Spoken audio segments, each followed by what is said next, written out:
Vậy em biết tin gì chưa? YouTuber Kensel Mobile ngoài làm YouTube ra còn bán cả quần áo bóng đá.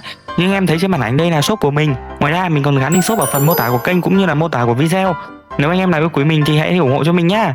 Cảm ơn anh em rất là nhiều. Chúc anh em xem clip thật vui vẻ.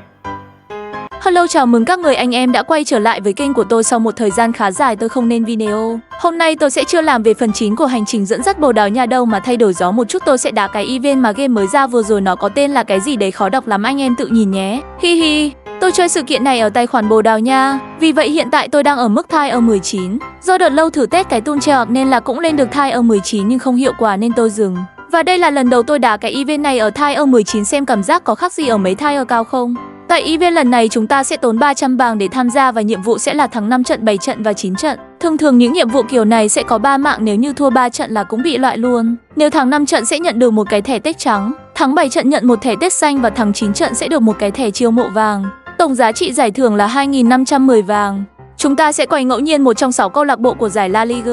Trong đây thì chắc tôi đánh giá cao Villarreal và Real Sociedad. Tôi mong rằng mình sẽ quay vào 2 câu lạc bộ đấy. Chúng ta quay thôi nào. Sẽ vào câu lạc bộ nào đây? Athletic Bilbao thôi cũng ok đấy anh em nhỉ. Để tôi vào xem đội hình như thế nào. Trong đội hình cũng chất lượng phết nhỉ, toàn cầu thủ xanh với vàng. Nhưng chiến thuật thì tôi không ưng lắm khi chỉ có một tiền đạo cắm duy nhất. Tôi lại thích chơi những chiến thuật từ 2 đến 3 tiền đạo trở lên thì phối hợp trong vòng cấm sẽ hay hơn. Nhưng bù lại ở chiến thuật này sẽ có một hàng tiền vệ khá là dày và chắc chắn nên chắc chơi vẫn ổn. Sau đó tôi thay một số vị trí trong đội hình xuất phát và xem các chỉ số của cầu thủ để nắm bắt được từng điểm yếu điểm mạnh của những cầu thủ đó. Thôi không loằng ngoằng nữa, chúng ta sẽ đi vào trận đấu đầu tiên thôi nào, mong sẽ là một đối thủ yếu hơn. Và đúng như vậy, tôi đã gặp được Real Sociedad. Trông có vẻ đội hình không mạnh bằng đội tôi, trong đó họ có gương mặt sáng nhất là Kubo. Ôi cái mẹ gì đây, sao lại hai bên đều áo màu trắng thế này thì nhìn kiểu gì? Hình như game lại lấy luôn áo mặc định mà mình dùng rồi. Đây là áo sân khách của Bồ Đào Nha mà nó tí nữa phải ra đổi thôi, không thế này có tét cả mắt ra cũng chả nhìn thấy cầu thủ mình hay cầu thủ đội bạn đâu cả. Toàn truyền linh tinh ấy thôi.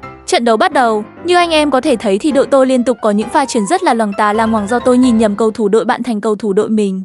Nhưng tới phút thứ 16 của trận đấu, bóng được truyền xuống cho Scanet ở đáy biên. Sau đó anh ta cất vào bên trong, Guzetta bật cao lên đánh đầu. Tiếc là bóng chạm vào mép ngoài của khung thành. Đội bạn cũng không chịu thua khi phút thứ 21 họ có một pha phản công cũng bằng một cú đánh đầu. Người thực hiện pha đánh đầu đó là Kubo, bóng đã không đi trúng khung thành. Như anh em có thể thấy thì liên tục là những pha chuyển sai địa chỉ do màu áo dễ bị nhầm lẫn. Cả đội tôi lẫn đội bạn đều chuyển sai địa chỉ hết à.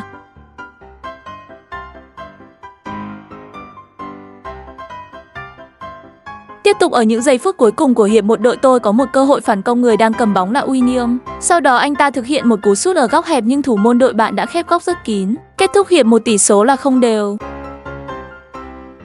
Sang tới hiệp 2 ở phút thứ 59 của trận đấu, đội bạn có một pha đánh đầu nguy hiểm, may mà Unai Simon đã chơi rất tập trung. Tại phút thứ 65 bàn thắng đã đến với đội của tôi khi Guzetta có cú sút quyết đoán đánh bại thủ môn đội bạn. Chắc chắn sau bàn thắng này trận đấu sẽ được đẩy cao lên rất nhiều. Và đúng như vậy, đội bạn đã lập tức ép sân. Nhưng phút thứ 76 đội tôi có một cơ hội sau pha sai lầm của hậu vệ đội bạn nhưng cú sút quá hiền. Tới những giây phút cuối cùng của trận đấu, thấy trận căng như dây đàn khi đội tôi thì có cụm phòng ngự còn đội bạn thì liên tục tấn công. Và trong pha bóng này tôi không hiểu tại sao game lại không đổi cầu thủ cho tôi. Các cầu thủ ở gần trái bóng thì lại lùi ra xa, còn để cho một cầu thủ từ rất xa của bóng để phải lui về. Anh em có thể tua lại để xem nhé. Cuộc này rất điêu may mà trọng tài thổi còi hết giờ rất đúng lúc, không thì chắc chắn của đó tỷ số sẽ là 1 đều.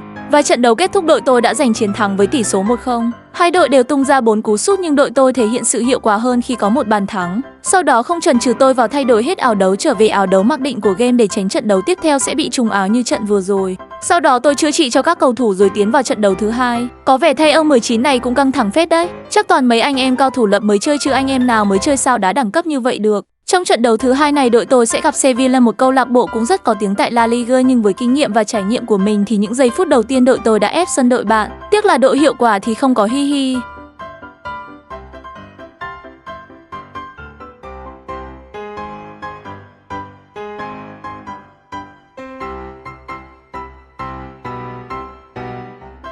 Anh em có thể thấy đội bạn có một hệ thống phòng ngự rất chắc chắn và khó bị xuyên thủng nên nửa thời gian hiệp 1 trôi qua mà tôi vẫn chưa làm được gì. Ngược lại phút thứ 30 của trận đấu đội tôi phải đối mặt với một pha tấn công nguy hiểm. May mà thủ môn đã chơi rất tỉnh táo để cản phá. Sau đó đội tôi phải chịu một cuộc phạt cóc nhưng cuộc phạt cóc này thì không có gì nguy hiểm cả. Ngược lại đội tôi có một pha tấn công.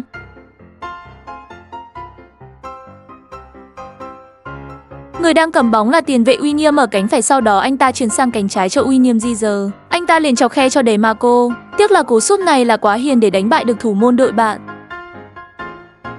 Hiệp 1 kết thúc với tỷ số không đều. Qua hiệp 2 đội bạn sẽ là đội giao bóng trước và họ cũng có cơ hội tấn công đầu tiên. Ôi, một pha phối hợp phải gọi là như sách giáo khoa. Cú sút cũng rất tốt, tỷ số được mở 1-0 cho Sevilla ở phút thứ 49 của trận đấu.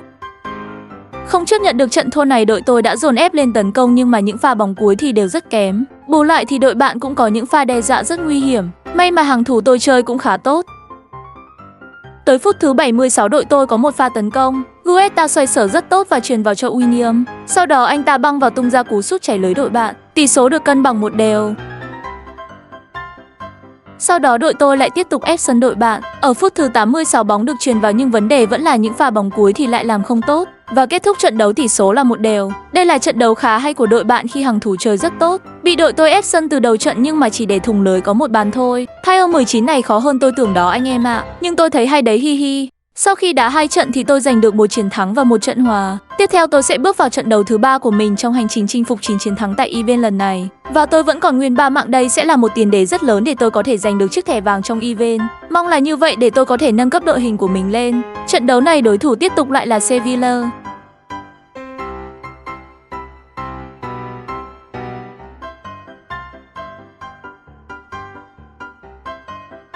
Không có gì lạ khi đội tôi lại ép sân đội bạn ngay từ đầu. Phút thứ 17 của trận đấu, hậu vệ đội bạn có một sai lầm nghiêm trọng để cho tiền đạo đội tôi có cơ hội đối mặt với thủ môn. Tiếc là cú sút chưa đủ hiểm, sau đó là của phạt góc. Đội tôi đá theo bài khi bóng được chuyển ra tuyến 2 rồi lại cắt vào trong nhưng lần này thì không hiệu quả. Phút thứ 27 của trận đấu, người đang có bóng là Scarnett. Anh ta có một pha sâu kin thủ môn đội bạn. Tỷ số là 1-0 cho Atletico Bilbao.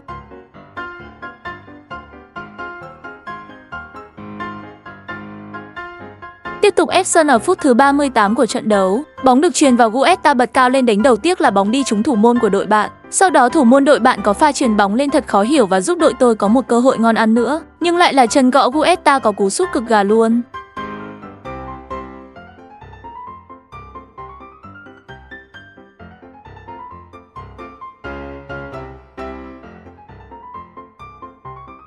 Của phạt góc sau đó thì quá tệ, may mà bóng vẫn còn. Người đang cầm bóng là William, anh ta liền sộc thẳng về phía khung thành đội bạn và truyền vào. Nhưng pha chuyền này thì lại còn khó hiểu hơn. Như vậy hiệp 1 kết thúc với tỷ số 1-0 nghiêng về đội tôi. Đây là tỷ số chưa thể nào yên tâm được.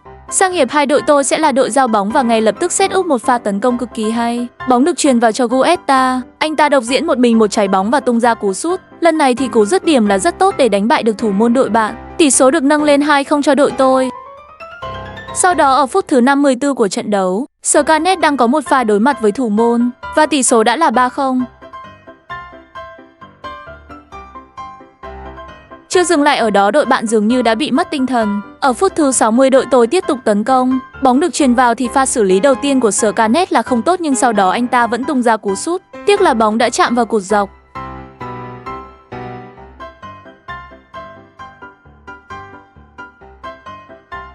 Tình huống bóng hãn còn William truyền vào trong, Scarnett tiếp tục bật cao lên đánh đầu. Tỷ số là 4-0 ở phút thứ 66 của trận đấu. Scarnett hoàn thành cú hat-trick của mình.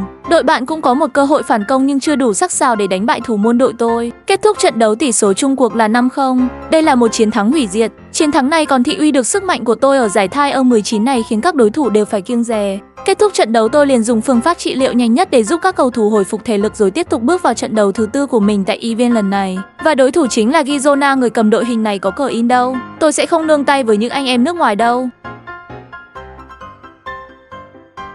Trong hiệp 1 này đội bạn giao bóng trước, nhưng đội tôi đã nhanh chóng cướp lại bóng và thực hiện một pha tấn công. Đang thực hiện pha tấn công thì không hiểu sao họ lại thắt trận đấu ạ. Như vậy tự nhiên tôi bú được một trận thắng 3-0 rất nhẹ nhàng, quá là tuyệt vời luôn. Và đang đà hưng phấn tôi tiến vào trận đấu thứ 5 của mình. Đối thủ lần này lại là Real Sociedad.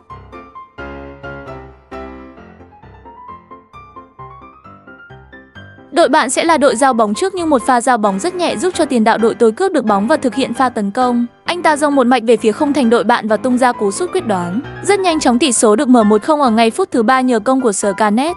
Sau đó phút thứ 11 tiếp tục lại là Scarlett cú sút lần này thì trời đỡ. Tỷ số là 2-0. Đội bạn đá đấm kiểu gì thế nhỉ? Phút thứ 16 đội tôi tiếp tục có một pha tấn công, Scarlett thực hiện một pha xoay người loại bỏ hậu vệ đội bạn rất tốt. Cú dứt điểm lạnh lùng giúp tiền vệ này hoàn thành cú hat-trick của mình khi thời gian chưa điểm tới phút thứ 20.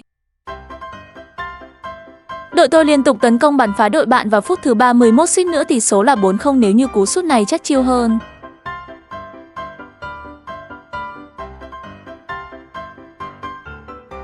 Nhưng ngay sau đó đội tôi có một pha đá phạt góc, tình huống phạt góc vẫn được thực hiện theo bài nhưng chưa lần nào thành công cả. Khéo lần sau tôi cất thẳng bóng vào thôi.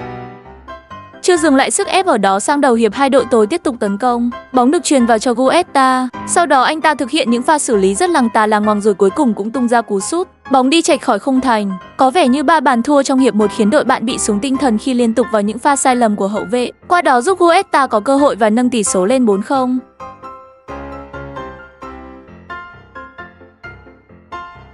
Trận đấu quá dễ dàng nên tôi đã tua đến cuối cùng và tỷ số chung cuộc là 5-0. Đội bạn chịu trận hoàn toàn khi không nên nổi được một pha bóng nào cả. Như vậy đội tôi đã giành được 4 chiến thắng và chỉ cần một chiến thắng nữa thôi là có thể nhận được mức thưởng đầu tiên. Tính tôi không thích lằng ngoằng nên tôi sẽ cố gắng đá 5 trận tiếp theo để win cả năm, để nhanh chóng nhận được mốc 9 trận thắng của ý bên lần này. Anh em cùng chờ đón xem nhé. Nói là làm luôn tôi tiến vào trận đấu thứ 6 của mình. Đối thủ rất quen mặt vẫn là Sevilla, đá 6 trận thì 3 trận gặp ông này rồi. Khách quen của đội tôi, haha.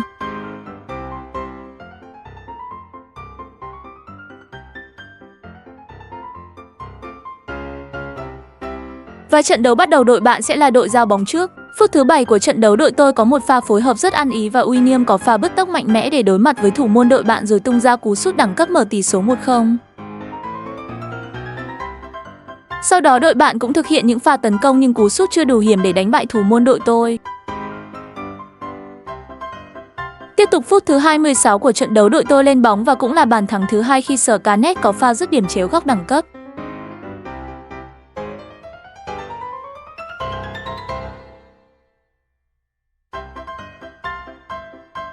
Đội bạn có vẻ như đang bị hoang mang khi liên tục có những pha xử lý lỗi giúp cho đội tôi dễ dàng hơn trong việc lên bóng và uy hiếp khung thành.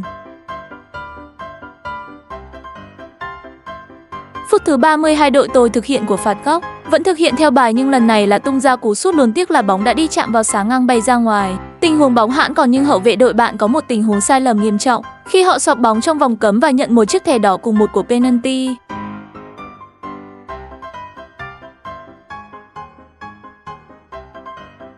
Ngay sau đó họ lựa chọn rất thông minh, đó là rời trận đấu chứ không đều đá tiếp thì chắc phải thua đến chục bàn mất. Và như vậy đội tôi đã đạt được 5 chiến thắng cực kỳ dễ dàng. Sau đó tôi ra thị trường chuyển nhượng thì không thấy khứa nào của Bồ Đào Nha cả. Chỉ thấy khứa Greenwood, một tài năng trẻ cú của Mu, nhưng không có gì đặc biệt để tôi phải mua cả. Chiến thắng thứ 5 vừa rồi là quá dễ dàng nên tôi tiếp tục nhanh chóng bước vào trận đấu tiếp theo. Và lần này tôi đã gặp được một đội bóng mới, đó là Villazin. Họ chơi với chiến thuật 4-4-2 khá là sở trường của tôi. Tiếc là tôi không quay ra được đội này. Đội bạn cũng rất là phê play khi mới vào đã bắt tay. Những người có những pha bắt tay như thế này thì thường họ đá rất tự tin và hay. Nhưng mà đội tôi vẫn theo phong cách đó, ép sân đội bạn ngay từ đầu không kể đội yếu hay đội mạnh. Tiếc là bàn thắng chưa tới.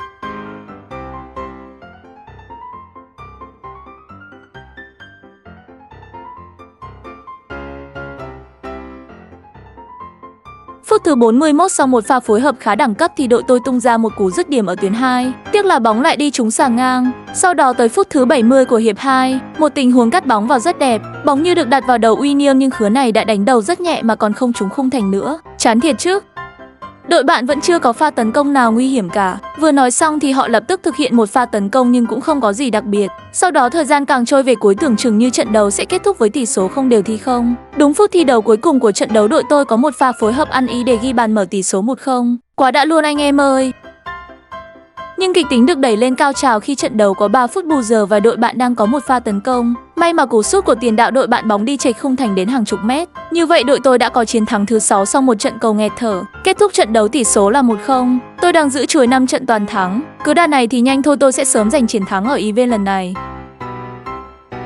Đang trong cơn men chiến thắng tôi sẽ tiếp tục tiến đến trận đấu thứ 8 của mình ở event lần này. Liệu có phải là chiến thắng thứ 7 hay không đây? Và đối thủ lần này là Valencia, một câu lạc bộ mới. Chiến thuật của đội này cũng là 4-4-2 khá là căng kèo đây.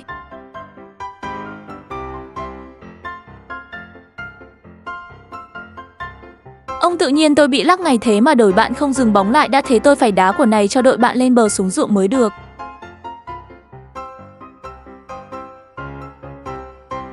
Ngay sau pha lắc, đội tôi đã nhanh chóng cướp lại bóng và thiết lập một pha tấn công nhanh. Đội bạn có vẻ nghĩ hơi nhiều khi tán hết hậu vệ ra để bắt đường chuyền của tôi, nhưng tôi không chuyền mà dong bóng một mạch về phía khung thành đội bạn và thực hiện cú dứt điểm đẳng cấp, và tỷ số là 1-0. Sau đó thủ môn đội bạn cũng là một cái pha chuyền ất ơ vào thẳng chân cầu thủ đội tôi. Tiếc là khứ tiền đạo đã sút chưa đủ hiểm để có bàn thắng thứ hai. Ở những giây phút cuối cùng của hiệp 1, đội tôi thực hiện một pha đá phạt góc. Cú đánh đầu là rất mạnh nhưng thủ môn đội bạn chơi quá xuất sắc để cản phá. Qua hiệp 2, đội bạn có vẻ chơi sắc sảo hơn. Ở phút thứ 60, tiền đạo đội họ có một pha kéo gầm giày quá đẳng cấp, rồi tung ra cú sút cực căng gỡ hòa 1-1. Đội tôi sau bàn thua đó đã ngộ tỉnh và thực hiện một pha tấn công ngược trở lại. Nhưng mà phút thứ 67 chả hiểu cái khứa này làm cái khỉ chó gì khi trong một tình huống 10 mà hắn lại sút ra ngoài được ạ. Con cũng đến lại bố mất thôi. Và thời gian càng trôi về cuối thì trận hòa tiếp theo càng hiện ra trước mắt. Nhưng không, ở phút thứ 87 của trận đấu, tỷ số được nâng lên là 2-1 cho đội tôi nhờ công của tiền đạo Guetta sau pha phối hợp đỉnh cao. Tiếp đà hưng phấn ở những phút bù giờ của hiệp 2, đội tôi vẫn miệt mài tấn công. Và quả này có vẻ đội bạn hơi rối hay sao ấy đã thực hiện một pha phản lưới nhà. Cú sút không khác mẹ gì tiền đạo thực thụ cả. Kết thúc trận đấu tỷ số là 3-1. Trận này cũng khá là thót tim đấy khi mãi đến gần cuối tôi mới có bàn thắng vươn lên. Như vậy tôi đã làm được 7 chiến thắng khá nhanh chóng sau 8 trận và chỉ bị mất một trận hòa đáng tiếc. Không loằng ngoằng mất thời gian, tôi tiến vào trận đấu thứ 9 của mình. Lần này đối thủ là Girona. Mấy khứa cam biêu chi này tôi phải quyết tâm ghi thật nhiều bàn càng tốt. Và ở ngay phút thứ 12, đổ tôi có một pha phối hợp nhưng tình huống bóng cuối hai người đã không hiểu ý nhau. Đội bạn cũng không phải dạng vừa khi phút thứ 20 họ có một cơ hội tấn công. May mà hậu vệ đội tôi đã chơi rất tỉnh táo để ngăn cản lại được. Tới phút thứ 26, một pha đá phạt rất theo bài, tiếc là cú sút đầu tiên bóng đã bị hậu vệ đội bạn cản lại nhưng bóng này ra đúng đà băng vào đánh đầu của Guetta. Với tình huống lưới trống thì bàn thắng là điều chắc chắn. Tỷ số là 1-0 cho Atletico Bilbao. Sau đó đội tôi liên tục gia tăng sức ép nhằm kiếm thêm bàn thắng thứ hai ngay trong hiệp 1 này để tạo ra được một khoảng cách an toàn trước khi bước vào hiệp 2 đầy toan tính. Nhưng những pha tấn công chưa có hiệu quả khi bàn thắng thứ hai vẫn chưa tới.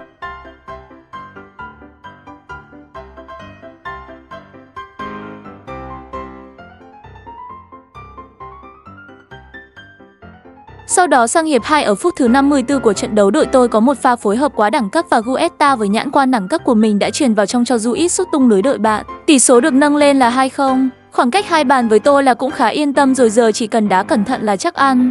Nhưng phút thứ 61, đội bạn đã bắt đầu dồn lên tấn công nhằm tìm bạn gỡ và đội tôi cong mình ra chống đỡ. Nhưng ở phút thứ 72, chả hiểu phòng ngự kiểu gì mà lại có tình huống 2 đánh 1 ngay trước khung thành như thế này. Đội bạn đã rút ngắn tỷ số xuống còn 1-2. Thấy khoảng cách một bàn lại chưa an toàn nên đội tôi tiếp tục dồn lên tấn công. Lại là những pha bóng cuối chưa hoàn chỉnh nên bàn thắng vẫn chưa tới. Và rồi tấn công nhiều mà không ghi được bàn là cực kỳ nguy hiểm khi sau đó đội bạn lại tiếp tục dồn ép đội tôi về thế phòng ngự. Liên tục là những pha phạt góc hay là tạo ra những cú sút vô cùng nguy hiểm. Họ có liền 2 cuộc phạt góc ở những giây phút cuối cùng của hiệp 2 khiến team tôi rớt ra ngoài.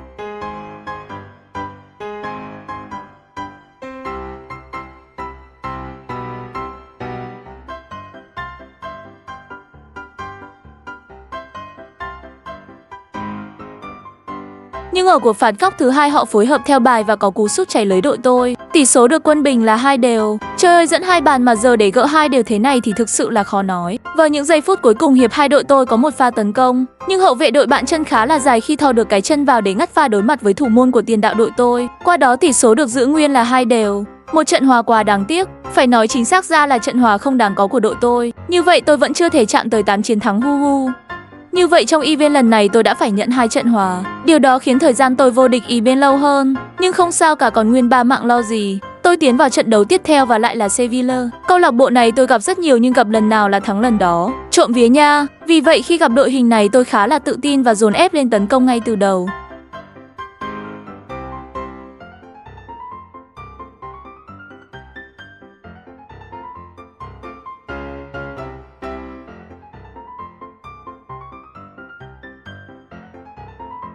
Liên tục là những pha phối hợp rất nhanh và chính xác. Bóng được nhồi xuống đáy biên, sau đó liên tục luân chuyển tròn vòng cấm. Lại là tình huống bóng cuối chưa hoàn chỉnh.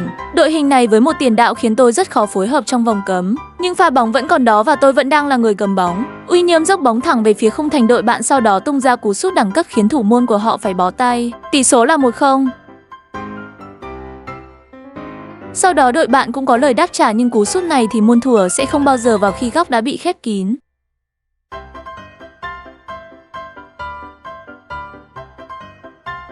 Nhận thấy đội bạn dồn lên tấn công chưa lùi về kịp, đội tôi liền thực hiện một pha phản công nhanh. Bóng được chuyển sang cho Guetta và rồi một pha trích mũi giày rất là nhẹ nhàng nhưng mà lại cực kỳ tinh tế để đánh bại thủ môn đội bạn. Tỷ số là 2-0 cho đội tôi. Sau đó phút thứ 31 đội tôi có một quả đá phạt người thực hiện là Scarlett nhưng bóng đã đi chệch khung thành đến hàng chục mét. Phút thứ 36 đội bạn có một pha tấn công nhưng thủ môn Simon đã băng ra rất nhanh để cản phá cú sút của đội bạn.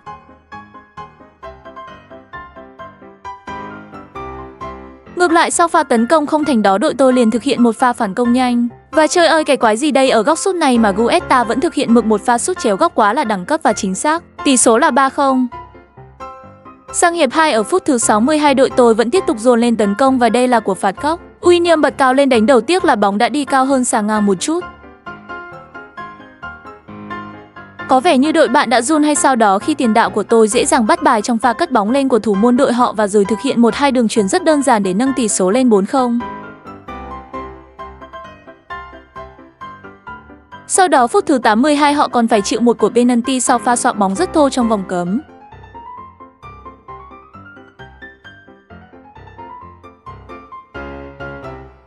Người thực hiện là Scarlett. Thủ môn đội bạn đã đoán đúng hướng nhưng không thể cản phá nổi. Tỷ số là 5-0. Như vậy kết thúc trận đấu, đội tôi đã giành được chiến thắng quá áp đảo 10 điểm tuyệt đối cho Guetta. Như vậy tôi chỉ cần một chiến thắng nữa thôi là sẽ hoàn thành event này. Không biết có làm được không nhưng cứ phải vào trận thì mới biết được chứ giờ nói mồm thì không biết. Nên là tôi đã tiến luôn vào trận đấu mà có lẽ sẽ là cuối cùng của mình. Đối thủ lần này khá dễ chơi khi là Gizona. Và gặp một đối thủ yếu thì tôi không ngại ngần gì dồn ép đội bạn ngay từ những giây phút đầu tiên.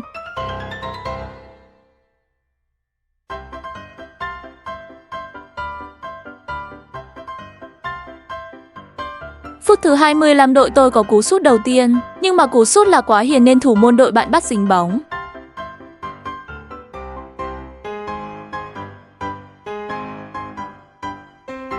Phút thứ 28 bóng vẫn trong chân đội tôi và nhưng Guetta đã đỡ bước một như tiến linh. Phút thứ 32 hậu vệ đội bạn mắc một sai lầm nhưng trong pha đối mặt thủ môn, Guetta vẫn không thể giành chiến thắng sau cú sút quá hiền. Đội tôi liên tục tạo ra sức ép và tới phút thứ 42 sau cú sút đầu tiên bóng đã đi đập vào xà ngang bay ra ngoài thì William băng vào rất nhanh để đá bôi mở tỷ số 1-0 cho đội tôi. Điều đó có lẽ sẽ giúp thế trận sẽ dễ đá hơn rất nhiều. Và những giây phút cuối cùng của hiệp 1 Scarlett đang một mình một bóng băng về phía khung thành đội bạn rồi tung ra cú sút nhẹ nhàng nhưng mà hiểm hóc. Tỷ số là 2-0. Có lẽ chiến thắng thứ 9 đã nằm trong tầm tay của tôi rồi he he. Sang hiệp 2 phút thứ 48 đội bạn có một pha tấn công, một cú sút rất là táo bạo và cũng nguy hiểm nhưng mà bóng đã đi chệch khỏi khung thành. Tiếp tục phút thứ 55 đội bạn lại để tiền đạo đội tôi bắt bài sau pha cất bóng lên và rồi rất đơn giản Guetta chỉ việc dong bóng về phía khung thành và tung ra cú sút chính xác. Tỷ số là 3-0. Đội bạn có vẻ đã xuống tinh thần khi để cho đội tôi rất dễ dàng trong các pha phối hợp tấn công.